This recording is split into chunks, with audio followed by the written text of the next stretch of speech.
Good morning, everyone. I'm Leslie Earhart, a Public Information Officer for the Tennessee Bureau of Investigation. Before we get started, I want to stress that the investigation into the disappearance of Summer Wells is very much active and ongoing. Please understand, in order to preserve the integrity of the investigation, we simply can't speak to specifics. We appreciate you being here today and your continuing coverage of this case.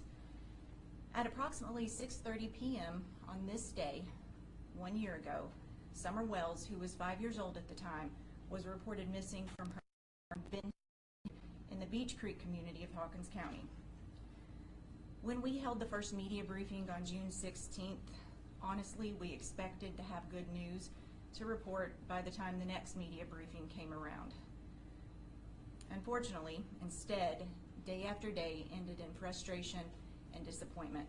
At that time, no one expected that we would still be searching for Summer 1 year later. We've said from the beginning that this case is outside the norm. There are few clues as to what happened to Summer, despite investigators doing everything within their power to find answers. All possibilities are still being explored. Many of you have asked for details about what's been done over the last year. I can tell you agents and detectives have spent thousands of hours on this case. Numerous search warrants have been executed, cell phone data has been analyzed, and any other available digital evidence has been collected, searched, and documented. This includes the social media accounts of those associated with Summer. 3 large ground searches have taken place in the last year with the assistance of more than 100 local, state, and federal agencies. Those searches do not account for the numerous targeted searches done by agents and detectives as they were following up on potential leads. From TBI alone, more than 100 agents, intelligence analysts, and support staff from across the state have been involved in this case. TBI agents working alongside the Hawkins County Sheriff's Office and the FBI have conducted nearly 170 interviews during the investigation. That does not count the hundreds of phone calls made to follow up on tips reported to law enforcement. While investigators have been diligently working to find answers, they've had to deal with thousands of tips generated by false information that in some cases has been intentionally spread across social media platforms.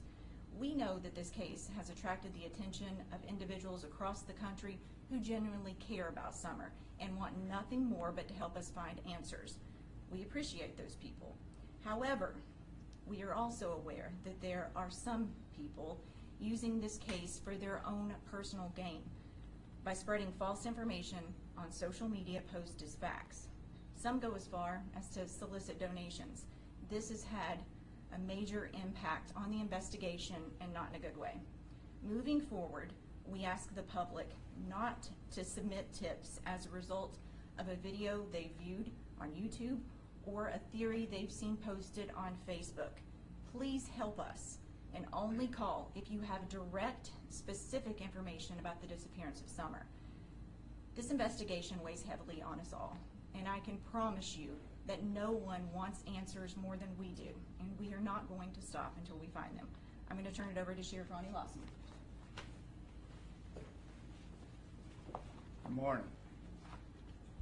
As Leslie mentioned, we didn't expect this case to be going on a year later. It's heartbreaking to me and my officers and the entire community. We've never stopped looking for Summer. We will continue to do so. There's never been a case in the history of Hawkins County Sheriff's Office that had officers working 365 days and had so many hours spent as we had in this investigation. Also, this office has never utilized so many different local, state, and federal agencies from across the state. The Tennessee Bureau of Investigation and the Federal Bureau of Investigation assist us in every step of this investigation. As you heard Leslie say, thousands of hours have been invested in finding Summer, thousands of them. 170 interviews have been done. Many of these individuals have spoken to more than one time. While we haven't said a lot about the details about the investigative actions that's taken place, please know that we've never stopped. I do appreciate the many rescue squads, the MAs, and volunteer fire departments for their help. And the support from the citizens and the communities of this county is just unbelievable and overwhelming with the encouragement we get with the food during the searches we've done, and all the law enforcement officers, agencies throughout the state of Tennessee. It's just phenomenal how everybody pitched in and helped us with these searches and with this investigation. And many of you have asked why that we didn't recruit private citizens to assist in these searches. With the extreme dangerous terrain that we were experiencing in searches, we were able to monitor each group and movement in their location. That way we knew that everybody came back to the command post safely. After the initial searches, then we had to go back and obtain the landowner's permission to search again. We could not allow or even grant permission for private individuals on these people's property.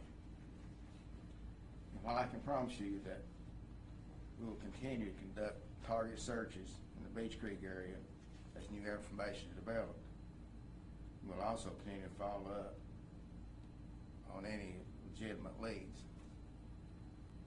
And it's been the goal of this team since day one to find Summer. We've never stopped, we've never slowed down, we deal with it every day. And that's the whole purpose of this, to let you all know, despite what you hear, what you see, we haven't stopped. The men and women of these agencies have worked tireless, hours and hours and hours, and I commend every one of them for the job they've done, and we're going to continue till we find Summer. Now, as I mentioned, we can't speak to specifics, but we will take a few questions. A few months ago, you guys said that the parents were not cooperating anymore. Has there been any change in that, especially as Don Wells is incarcerated here in this facility? We're not going to characterize cooperation at this time. Honestly, doing so does nothing but create more speculation, and it doesn't benefit the investigation, but thank you for asking. Is there still a reward being offered if any information or Summer is found? Well, I can tell you that law enforcement did not coordinate that reward, so you would need to reach out to the Churchill Rescue Squad for information in that aspect. Are the boys still in DCS custody? That's not something we can speak to. We do know that last year you guys pushed out some information about the red truck. I know that this is on here, but just so we, can talk about it with you guys. Is that still something you're looking for? Do you still want people to submit tips, or is that over and we're just not looking for the red truck anymore? I'm going to call on TBI Special Agent in charge, Derek Newport, just to talk about that and where that stands.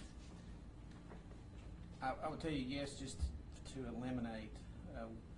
We still don't have a good timeline of when that was observed.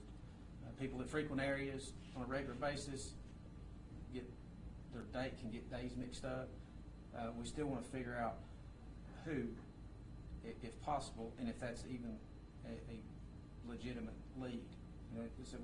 As she said earlier, we've followed a lot of dead leads that didn't produce anything. So that obviously is still something we want to put to bed, but it's not.